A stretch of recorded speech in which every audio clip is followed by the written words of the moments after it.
You are Locked On Yankees, your daily New York Yankees podcast. Part of the Locked On Podcast Network, your team every day.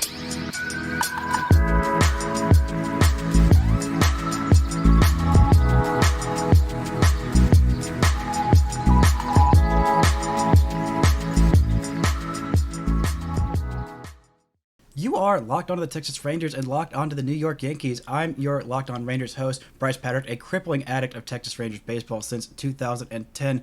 That is Stace Gotsulias, host of Locked On Yankees. If you're not already, go ahead and follow us on Twitter at Brice Paterik, at Stace Gots, at Locked On Rangers, and at Locked On Yankees? Locked On _ Yankees? Nope, Locked On Yankees, all one word. We made it easy. Heck yeah. Makes it much easier. And thank y'all so much for making us your first listen every single day. And please go ahead and subscribe on YouTube, where I am hoping to break 1,000 before the All-Star break. We'll see. We are crawling closer towards 800.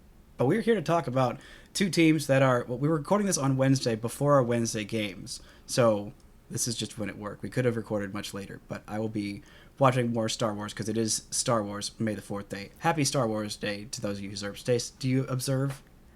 Star Wars was the first movie I saw, summer of 77, when it was Star Wars, not A New Hope. So, I don't watch every single Star Wars thing, but I make it a point to at least see the movies once in the theater. And actually, the last four movies are the only movies I've seen in a theater since 2006. So. Oh my gosh. Wow. Yeah. Well, I don't like people, so I don't like going to the movies. But Star Wars, I feel like you have to see it on the big screen, so. It is something special to see it on the big screen. I think it was also my first movie in theaters. Not the first one. Prequel, right? One of the prequels? Prequels. I'm pretty sure that was my first one in the theater. But we're here to talk about. So it's a great day because both of our teams are actually doing well after a rough first week to the season. It was real rough for both of us. I don't know about the first actual week, but there was some rough parts for the Yankees. So as we're recording this, the Rangers have a 4-game winning streak. The Yankees have an 11-game winning streak. So it could be a 5-game winning streak versus an 11-game winning streak. There are no ties, so one of those streaks will be broken maybe tonight as we're recording this, or maybe on Friday. But what has been going so well for the Yankees right now? When the offense isn't hitting, the pitching is keeping the opponent from not scoring. The defense is preventing the opposition from scoring, and it gives the offense enough time to score in the later innings, which is what happened last night. I said before Tuesday night's game that the key to beating Alek Manoah, because he's so good, is to get past him and get into the Blue Jays bullpen, which is what the Yankees did. So during games where they're not scoring 12 runs, 10 runs, 6 runs, and they're only scoring 3, the pitching has really been the key for the Yankees all season. And from the starters to the bullpen, it's just amazing what these guys are doing. And, guys that you don't expect, or people don't talk them up that much, like Clay Holmes. When he came over to the Yankees, people were like, who is this dude?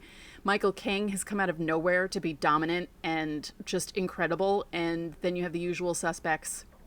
Aroldis Chapman, for all the crap that I give him, he had that one bad outing, but he didn't have any dings to his ERA because I can't remember who came in after him. They ended the game before anyone scored, so his ERA is 0 right now. Oh my gosh, that's freaking nuts. Yeah, it's really the pitching.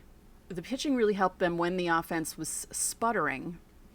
But I will say, Abby and I had a show where we talked about how bad the offense was, and they haven't lost since. So it's all you. It's all me. So there are 4. Wait, hold on. Let's see. We've got a bunch of Yankees pitchers, relievers, with a sub-1 ERA. You got Aroldis Chapman with a 0 ERA. Clay Holmes, you talked about, a 0.75 ERA. Michael King, 0.61. And then, Clark Schmidt sucks, 1.08. Yeah, Just right. Missed the cutoff. Right. Yeah, Michael goodness. King's ERA was 0.69. Nice. Yes, a couple days ago. And I believe his career ERA was 4.20 at the same time. So people were gosh. going nuts about that. So, yeah. both the funny numbers. But Yes. we've gone 5 minutes into this podcast, which is 5 minutes too long for me to not bring up my large adult adopted son. The state took him away. My Rangers were not taking good enough care of him. They wanted to send him to a nice farm upstate. And that farm upstate was the New York Yankees. And I noticed he did not have a very good start to the season. He started to turn around, and someone did something to my son's groin. What did they do to his groin? Is he okay? Does he need help? He's been out, I think, if he's not in the lineup tonight, it'll be his third game that he's missed. And it was just when he was starting to get things going. And I said after he hit his first home run that number 2 would come a lot quicker than number 1, because it took till when April 26th, I believe, is when he hit the home run, and then he hit it the next night, number 2. And I would take a 1 for 4 with a home run 3 nights a week from Joey Gallo all season. That'd be great. But yeah, the groin injury was at the most inopportune time, because he was starting to look better at the plate, and he's just that type of guy that he's going to strike out. But, Aaron Judge strikes out a lot, too. You don't hear people Thank bitching you. about it every Thank 5 you. seconds. Thank you. I mean, come on. I said this on during a show last week. I was going through Aaron Judge's career because he turned 30. So I was going through all the numbers. And in 2017, when he won Rookie of the Year and should have won MVP, he led the league in home runs and strikeouts. He had 208 strikeouts, 52 home runs. I mean, that's just the kind of players they are. But I like Joey Gallo. He has a lot of fun with his new teammates. They gave him the silent treatment after his first home run. I was so mad, States. I was so mad watching that. I was like, this man has been ridiculed, berated, absolutely turned into the devil, and they're not going to jump up and celebrate with this man. How dare they? But I have seen him say very nice things about the clubhouse, which feels like it's almost half Rangers. I said this on my show a few weeks ago. But if the Yankees take one more Rangers player that I like, I'm going to turn into a freaking supervillain. Because you have 4 of them now. I don't think Ronald Guzman has been up in the big leagues yet, but he is still there and he's being given a chance. We have 3 on the Major League roster in Joey, in Jose Trevino, and IKF, who I love IKF a lot. But I have to make fun of him for being a total dork the second he signed with the Yankees. He's like, I'm so happy to shave my face. This is such a clean cut, or it's all the dork. I am legit happy for him, but he's also being a little bit of a dork about it. What have been your first impressions of my 2 other now adopted sons? The state has taken away a lot of my kids. Yeah, I like IKF. He had a bit of a rough start, but, he grew up a Yankee fan, and, Didn't they all? I know, but he has actual pictures of himself in the right field bleachers at the old stadium. That's hardcore. I mean, if you're sitting there as a kid, yeah. I didn't even like sitting in the right field bleachers at the old stadium when I was an adult. I avoided it as much as possible. He had a bit of a rough start, but, he seems to hit the ball in timely situations. He's not going to crush the ball, and I told Yankee fans that. I said, but if he hits the ball consistently and he gets up in big spots and hits a single and scores a run and, his defense is solid, that's, like I said earlier, the defense is really helping them prevent runs from scoring, which is what you want and what they didn't do last season. So, yeah, I like IKF. Trevino, I haven't seen enough of him, but I like the way he works behind the plate.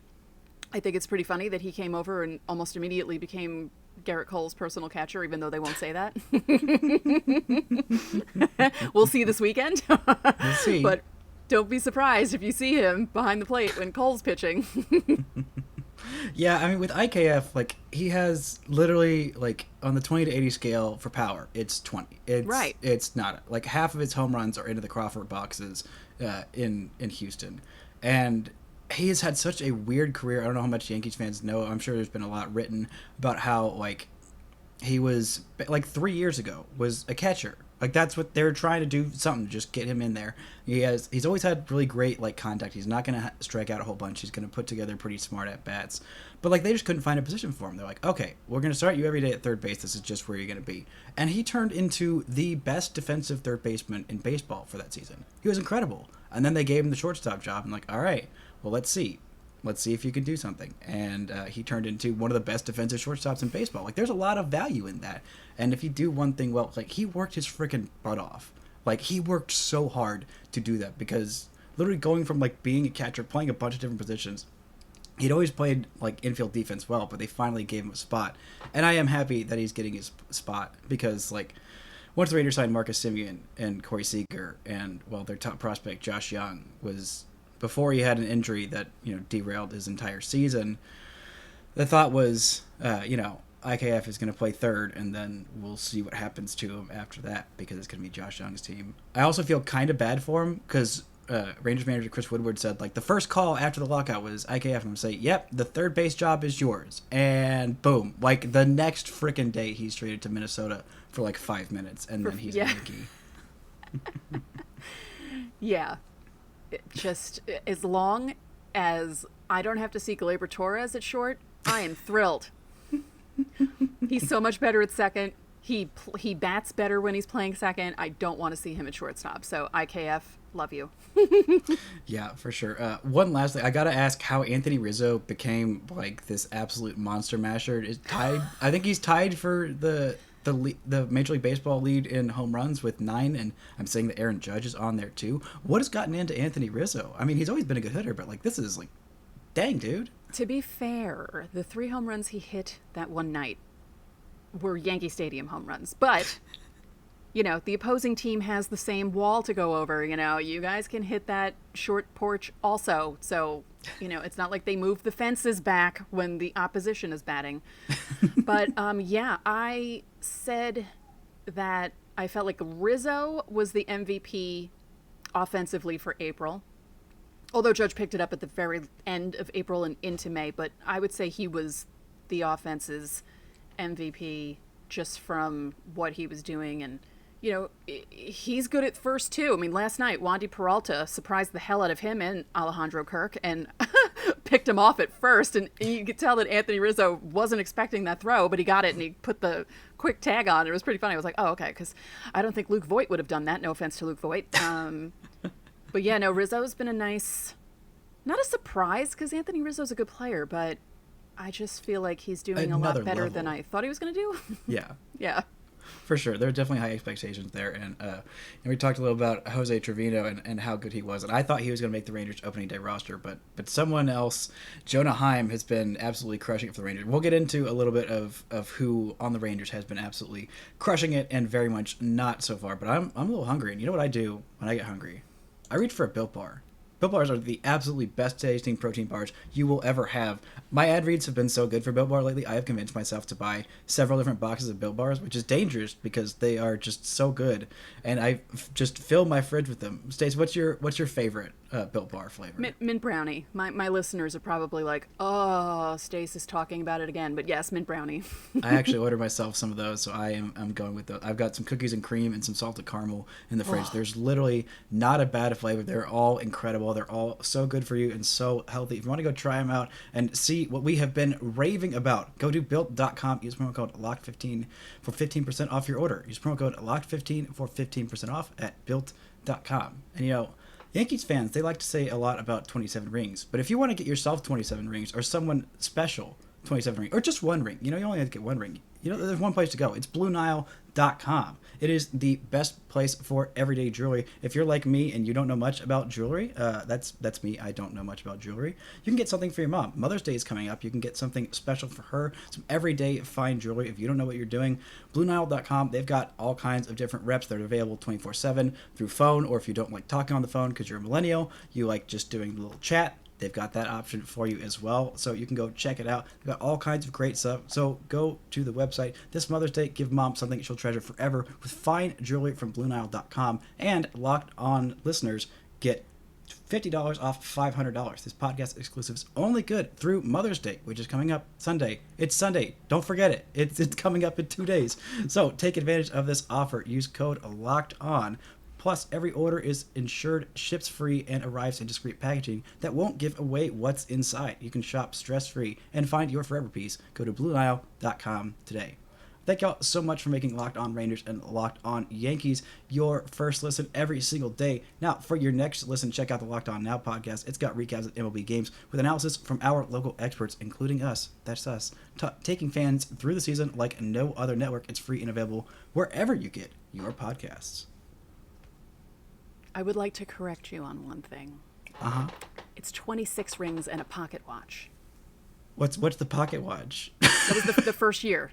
They had Oh. they gave the players a pocket watch. Well, that's amazing. I guess rings weren't a thing in 1923. I don't know. I guess not. Yeah. So, Rang's culture originated in what, 1927? Is that what Yeah, I don't know why or how that happened, but apparently yes. Well, that's good to know. The Rangers don't have any of them, unless you also subscribe to my fictitious world where the Rangers won the 2011 World Series. It's a much nicer world to live in, but it's one less ring for those stupid Cardinals.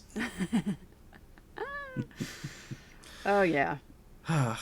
Stacey, what are your thoughts? What do you want to know about this Rangers team? They're definitely a weird team from an outsider's perspective, but what's got you curious about this team that is going to snap and give the Yankees a losing streak? That's What right. has been what's the biggest surprise for you when you look at how the team's doing right now, as opposed to what you thought they'd be doing when the season started? So there's a couple of things. The main surprise is not a good one. It's Marcus Semien. He does not have a home run yet. Like, I don't know how. Well, I do know how. It's because those stupid baseballs have been de-juiced and filled with, mud and clay and whatever. He's had 3 or 4 that probably should have gone out. Maybe 2 or 3 if I'm being generous. But he has not hit the ball particularly well. He has looked a little shaken defensively. I think there might be something to the fact that, he has been a prove it guy. He's played for the freaking A's. He's played for no money. He took a 1-year prove-it deal last year and had the best season any second baseman's ever had. And, now he's got a 7-year contract that he's got to live up to go be a contender to help turn around this team that lost 100 games the first time since the 70s. So that's not been great. Corey Seager's been up and down. I don't know, everybody on this lineup has been up and down. But the best good surprise has been Jonah freaking Heim, who has been incredible. He is tied for third with his team in home runs with 3. He's hitting .364, on base of .475, and slugging .697 in 11 games. They basically put Mitch Garver as DH when he's not catching, which is great because his bat's way too valuable to this lineup to not be in there every day. But the starting pitching, I knew it was going to be bad, but it looks like Taylor Hearn might have lost his spot in the rotation after what was his best outing of the season, which is very upsetting. Glenn Otto is going to be in there, part of the Joey Gallo trade. The other 2 parts have not been doing as well, so I can't just flex on the Yankees fans and drag them. But I do think they're going to be really good. Josh Smith was so incredible in spring training that he nearly made the Rangers roster out of camp, even though he'd never been above AA. He'd only just barely been to AA. So they haven't had the greatest start to the season. I've liked what I've seen from Ezekiel Duran when I've seen him in Frisco, but the last couple of weeks have been pretty rough for him. But, this Rangers team's in a weird place right now. They're going for, middle of the pack, but this has been a very mixed bag start to the season. Yeah. I mean, sometimes it takes a little bit for teams to get going. The Yankees have certainly had seasons where their Aprils are not the best, where they start off a little slow and you're just like, what is going on? And then they pick things up. This April is not like that. April into May was not like that at all. It's just really strange sitting here right now. They've had streaks like this the last 3 seasons, and I didn't expect this. No, not at all. Again, it started after I complained about how bad the offense was. I mean, we literally, on our thumbnail for YouTube, the Yankees offense is bad. That's what we put for our video on YouTube. And the next day, or that night, because they played the Guardians, they swept them. Then the Orioles, they swept them. Then the Royals, they swept them. And now they're, they've won the first 2 against the Blue Jays, because I know a lot of people were kind of like, they played the Guardians, the Orioles and Royals, big deal. But they went into Toronto and have shut them down. Toronto's only scored 3 runs against the Yankees' insane pitching for now. So good Lord. Yeah. I've seen how good that Toronto team was. The Rangers started their season against them, and outside of the first inning where things are going really well, as soon as I started talking crap. What were you thinking? I've forgotten what it's like to cheer for a team that doesn't suck completely. I was so happy. I was brought so much joy. For Yankees fans who don't know, I started talking a lot of trash after the Rangers went up like 2-0 or like 4-0 in the first couple innings, and I was like, yes, this is it. Everything's fixed. Brad Miller's going to be amazing. He's going to win MVP. You know, Mitch Garver's going to hit a home run every freaking game, and it's all going to be beautiful. And, the Rangers blew that lead and lost 2 out of their first 3 there. And somehow the only game that they won was the one that Spencer Howard was the starting pitcher for, and he gave up, like, I don't know, it felt like 17 home runs in that game. It wasn't 17, but it was several in a very short outing. But I don't know, this Rangers team is a real mixed bag. The bullpen was horrendous to start the season. The last couple of weeks, it's been, like, excellent. Their advanced numbers are kind of, like, all over the place. I don't really know if it's legit. I like a lot of the guys. Brock Burke has been fantastic out of the pen. Absolutely fantastic. Was a guy who the Rangers got in the Jerks and Profar trade, which I don't know if you knew, but the Rays were somehow involved in that. I don't know why. I still don't know why or how in the end. But he was a starting pitcher, and then in 2020 he had shoulder surgery and was out the whole year. And I was like, okay, well, shoulder surgery can completely derail a career. And then last year he was horrible. He was just straight up horrible. And I thought, okay, well, that's the end of Brock Burke, which really frickin' sucks because I really liked him. And then this year comes into spring training and looks amazing. Absolutely amazing. And I thought he might actually break camp in the Rangers rotation. And I still think he might end up cracking the rotation with Taylor Hearn moving out. But, like, he's been one of the better relievers in baseball. He's pitched in 8 games, 14 innings, and struck out 21. Like, his strikeout numbers are ridiculous. So, he's been a revelation. Joe Barlow has been really good. But the starting rotation is, I need John Gray to be healthy.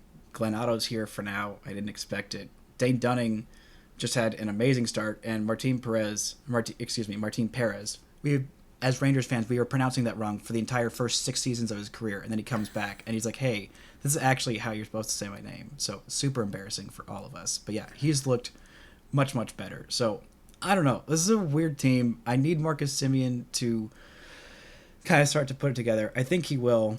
I just need him to just chill out. Like, it's fine. You'll be fine, dude. You're a really good baseball player. Right, and good players, figure out a way to hit and get he'll be fine. It's still really early. I keep saying that on my show. It's like it's still so early, and so many things can change. Teams that look really crappy right now could turn things around on a dime and do really well. But that's the beauty of baseball, because the season is so long. You never know what's going to happen. I know. My baseball brain is all messed up of like how to like rationally analyze a team, especially when with like any expectations, because like there was last year, which absolutely destroyed me. Thank God that the Astros didn't win the World Series, or I might have literally given up sports. There was 2020, which was 60 games, so literally one bad month. It's not the end of the world. It literally is. Like the Rangers were thinking about contending and grabbing one of those 37 wild card spots, and then the whole Grand Slam fiasco happened, and they finished getting the second overall pick. 2019 feels like 18 bazillion years ago. There's been a pandemic. There's been a 99-day lockout. Like, my baseball brain just doesn't know how to rationally process this sport anymore that I've watched for basically my whole life. Yeah. I feel like I bet against the Yankees quite a bit, and you know where I would have gone if I was going to put money on it. I would have gone to betonline.ag. Did you guys know that .net, not goodness gracious, so embarrassing. Did you all know that betonline.net is your number one source for all your betting stats and sports info, and you can find the latest sports developments, league reviews, and news, including this year's basketball playoffs. They've been kind of crazy. I did know that. It was pretty cool. Yeah, the start of the baseball season, the Yankees World Series odds have changed a lot in the last month, by the way. And this weekend's run to the Roses with the Kentucky Derby is back. How exciting. BetOnline is your continued source for all your sports wagering information, from live betting to playoffs, esports, and more. Head to the website today or use your mobile device to learn more about the trends in action. BetOnline, where the game starts. It is where the game starts. And, I think these games, I'm hoping that both these teams win tonight, and so we could go in with winning streaks of a dozen and half a dozen, 5, I don't know, several games on the line. I'm bad at math, and counting counts as math before you make fun of me. But I'm curious, how has this start to the season affected your thoughts, your expectations on the Yankees? I'm sure you had like playoff or bust, because that's kind of where this team is right now. Is like their window is open right now, and they've got some older players on some big contracts, and it's like this is it. I thought their window would be open a little bit longer with like Gleyber Torres and some of the other young guys that like hadn't pounded out quite as well, but like it seems like this is it. Next, like this year, next year, maybe the year after that. But like, has it affected how you think they're going to do? Well, the start has been surprising. Like I said, they're 18-6 right now. Their first 24, which I didn't expect that. Usually they kind of start off slow in April. Not awful, but just slow. And, it takes a while for them to get going. And, last year they had a lot of trouble with bad teams, which is what kept them from winning the division, what kept them from getting home field advantage in the wild card game, what made it so they were, it took till the last effing minute of the season for them to even make the wild card and eliminate, Toronto and the Mariners from it. I mean, there could have been like a 3-way tie. Which that's a real shame that we missed out on that, because that would have been a lot of fun. No, it's not. For other fans, not for Yankees fans, but for the not for neutrals. us, but for everyone else, yes. But this year, like I said, Guardians, Orioles, Royals. Those are 3 teams the Yankees should beat, and they did beat rather handily. And that's what they need to do. You need to beat the bad teams, and you need to beat the good teams, and they're doing that against Toronto right now. So, yeah, if they stay healthy, I don't want to jinx anything right now, but I'm just really shocked. I'm shocked that they're starting off this well. It's great. I love it right now, but as I keep saying, it's really early. Even though this start matches other teams that have made and won the World Series. There are other teams that have started at 18-6, like the 98 Yankees. Let's see, 98, 32, I think 1932. It's like, it's so strange. And actually, the team that started the best in their first 24 games, the 2003 team, went 20-4. And that was the year they played their first game in Toronto, March 31st, and that Ken Huckabee dum-dum separated Derek Jeter's shoulder. And Derek Jeter missed like the first 6 weeks of the 2003 season. And when he got hurt, we were all like, oh God. And then they went nuts in April and May. And yeah, so again, baseball, it's just, you can't really predict it. I know John Sterling likes to say you can't predict baseball, Susan, but it really is true. You never know how things are going to go. I mean, the Yankees could end this winning streak tonight and then go on a losing streak like they did last year. But I'm hoping that they don't do the roller coaster. I can't do the roller coaster anymore, guys. You have to stop. I can't. I'm too old for it. I can't do it anymore. I want more consistency. I think the thing that's most surprising to me is looking at the starting rotation and how well they've done. That was the main reason why I picked Boston, because I kind of trusted their, number one, obviously, I think Garrett Cole is better than Chris Sale. I don't know if both of them are at their peak. They're both incredibly disgusting, nasty, amazing. But 2 through 4, for some reason, I trusted Boston's starting pitching a little bit more. But it seems like Jamison Tyonne has been fantastic. Jordan Montgomery has been really good. Nestor Cortez has a sub 1.5 ERA and an amazing mustache. I'm not sure, but I think the mustache might be why he's doing so well. Oh, I said that. I threatened his life on one of my shows and said that he should not ever shave that mustache. Ever. It's giving glorious. Him some sort of pitching powers. I don't understand. Because he doesn't throw the ball particularly hard. He has a strange wind-up. He likes doing crazy things on the mound, and he makes guys look foolish. And he's just been amazing. And, yeah, you mentioned Jordan Montgomery. Poor kid can never get run support. The Yankees spotted him 2 runs the other night, and then he gave up 2 runs immediately. But then there are other times, there was a spell, like people like to say, a month and a half last season where the Yankees did not give him run support. And this guy pitched his butt off, and they just were not scoring for him. We like to call him Jacob Montgomery, like Jacob deGrom, because it's the same kind of thing. Like, the Yankees just don't like scoring for him. And I'm sure some of those nights where the Yankees are scoring like 12 runs, 10 runs, Jordan Montgomery's sitting in the dugout going, save it. Guys, hello? Why can't you do this for me? What is up? You know, Luis Severino had a bit of a rough outing his last start. You know, and then the last inning he looked better, you know, and he's coming back from injury, and with him you never know what's going to happen. But yet Jamison Tyonne has been a revelation. I didn't think he was going to be back in time because of his ankle surgery, because he had that weird ankle injury at the end of last year. And he's been amazing so far. And he's the pitcher that the Yankees thought they were getting when they got him last year. So, yeah, you know, everyone joked about the rotation being Garrett Cole and other guys, and all these guys so far are stepping up. You know, Nestor Cortez, truth be told, has been the Yankees' ace so far. No offense to Cole, but Cole's ERA is 3. Just kidding. How terrible. But, you know, you mentioned the Yankees needing to beat bad teams, and I'm curious, from your perspective, where do you put this Rangers team? Do you expect them to be, like, what do you think of them? Obviously, they have kind of mixed bag to start, but they spent, you know, a lot of money. They turned into the Yankees this offseason, spending more money than them, and getting 2 guys who, frankly, the Yankees look like they probably could have used. Are you looking at this team as like bottom feeder or like contender, or, you know, somewhere in the middle?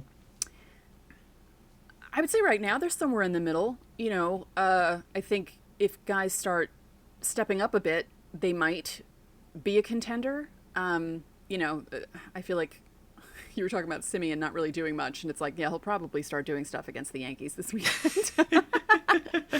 Because you said that. Yeah, I don't know. I think it's too early. I don't think they're a bottom feeder. You know, I don't see them as, like, no offense, the Orioles, or even the Royals, you know. Or the frickin' Reds, my goodness. Poor Jeff. Poor Jeff. Oh, my God. Poor Jeff.